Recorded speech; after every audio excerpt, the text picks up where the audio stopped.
আলাইকুম ওয়া রাহমাতুল্লাহি ওয়া বারাকাতুহু। শুরু হতে যাচ্ছে কালেমাতুল কুফরের 16 নম্বর পর্বের আলোচনা অনুষ্ঠান। যদি কোনো ব্যক্তি নবীজি করিম সাল্লাল্লাহু আলাইহি সাল্লামের কোনো সুন্নতকে ঘৃণা করে কিংবা অবজ্ঞা করে, তবে সে ব্যক্তি কাফেরে পরিণত হবে। যেমন টুপি, দাড়ি, জুব্বা ইত্যাদি সুন্নতকে। আমাদের সমাজে যারা টুপি পরে, যাদের দাড়ি আছে, যাদের গায়ে জুব্বা আছে, সুন্নতি লিবাস আছে, অনেকেই আমরা তাদেরকে টিটকিরি করি। হ্যাঁ, টুপি একটা ব্যক্তি ব্যক্তিগতভাবে খারাপ হতে পারে, তার আখলাক চরিত্র খারাপ হতে পারে, কিন্তু তাই বলে কোনো কোনো ইমানদার ব্যক্তি টুপিকে কটাক্ষ করে, দাড়িকে কটাক্ষ করে, জুব্বাকে কটাক্ষ করে এমন কিছু বলতে পারে না। যদি সে অবজ্ঞা করে কিছু বলে, ইনকার করে কিছু বলে, সে ব্যক্তি কাফেরে পরিণত হবে।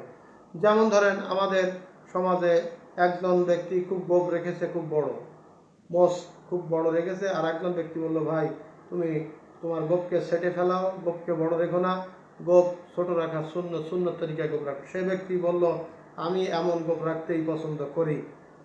অতএব সেই ব্যক্তি সুন্নতকে ইনকার করার কারণে কাফেরে পরিণত হবে। কিংবা যদি এক ব্যক্তি আর এক ব্যক্তিকে বলে, ভাই 10ই মুহররমে আশুরার দিন চোখে সুরমা লাগাও, এটা সুন্নত, সেই ব্যক্তি উত্তর দিল, ওটা মেয়ে লোকের কাজ, হিজলাদের কাজ, সেই ব্যক্তি কাফেরে পরিণত হবে।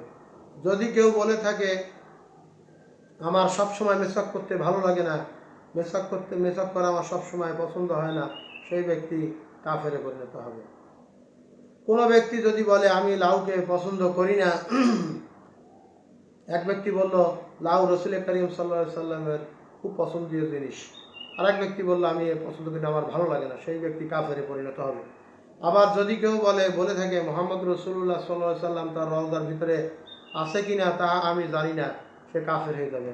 আমাদের সমাজে বর্তমান সময়ে অনেক ফাসেক, মুরতাদ এবং নাফরমানেরা বয়ান দিতেছে রসুল করিম সাল্লাল্লাহু আলাইহি সাল্লামের কবরে উনি নাই, ওনার কবরে উনি মাটিতে পরিণত হয়ে গেছেন। সেই ব্যক্তি সর্ব ইমামের মতে সেই ব্যক্তি কাফের, সেই ব্যক্তি কাফের। অতএব আবার কোনো ব্যক্তি যদি বলে, রসুল করিম সাল্লাল্লাহু আলাইহি সাল্লামের পক্ষ হতে, মোহাম্মদ রাসূলুল্লাহ সাল্লাল্লাহু আলাইহি সাল্লামের পক্ষ হতে আমাদের কোনো অনুগ্রহ নাই, নিয়ামত নাই, যা কিছু আছে সব আল্লাহর পক্ষ থেকে এসেছে।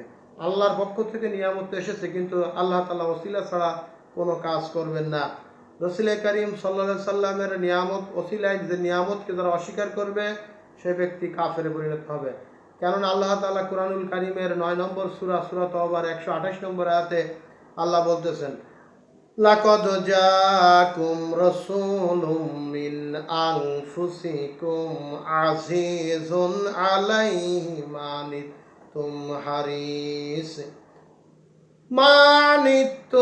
হারিসুন আলাইকুম বিল মুমিনিনা রাউফুর রহিম।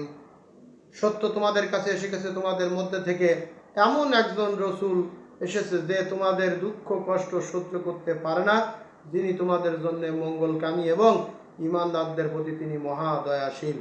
অতএব রসুল করিম সাল্লাল্লাহু আলাইহি সাল্লাম, যেখানে আল্লাহ তাআলা বলতেছেন উম্মতের, আমার বান্দার এবং তার উম্মতের দুঃখ কষ্ট সে সহ্য করতে পারে না, সে চায় না যে কাফের হয়ে তোমরা ইন্তেকাল করো, তোমরা ঈমানদার হও, এবং যারা ঈমান এনেছে, সৎ কাজ করেছে, তিনি তাদের প্রতি আরও দয়াশীল, আরও দয়াময়।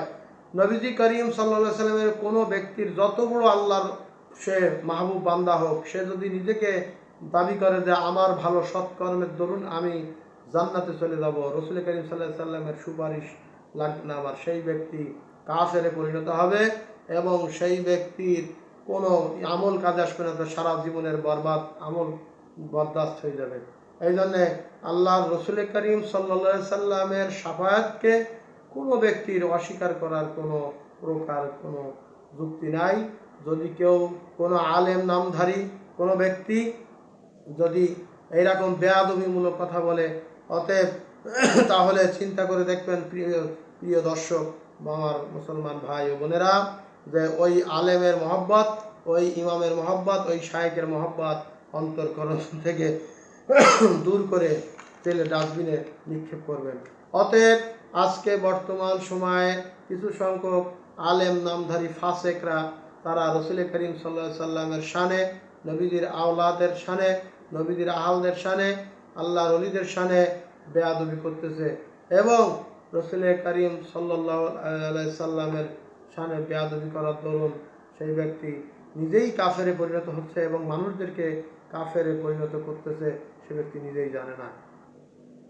অতএব আল্লাহর রসুল করিম সাল্লাল্লাহু আলাইহি সাল্লামের মহব্বত এত পরিমাণ থাকতে হবে, দুনিয়ার সব কিছু থেকে রসুল করিম সাল্লাল্লাহু আলাইহি সাল্লামের মহব্বত অন্তরে বেশি থাকবে। আর আপনার আমার জানের চৈত নবীর মহব্বত যদি বেশি না থাকে, আপনি আমি ইমানদার হব না। অতএব আপনার আমার মাশায়েখ, আপনার আমার পীর, আপনার আমার ইমাম, আপনার আমার হুজুর যতই প্রিয় হোক, যদি নবীর শানে বেয়াদবি করে, রসুলের আওলাদের শানে, রসুলের সাহাবাদের শানে যদি বেয়াদবি করে, তাকে এক বাক্যে তাকে নিক্ষেপ করে ডাস্টবিনে ফেলাই দেব এবং আল্লাহ রসুলের মহব্বতকে আঁকড়িয়ে ধরে ইমানের সহিত মৃত্যুবরণ করার চেষ্টা করব। আল্লাহ পাক এই তৌফিক দান করুন এবং কালেমাতুল কুফরের 17 নম্বর পর্ব আলোচনা অনুষ্ঠান দেখার জন্য আপনাদের আমন্ত্রণ রইল। আসসালামু আলাইকুম ওয়া রাহমাতুল্লাহি ওয়া বারাকাতুহু।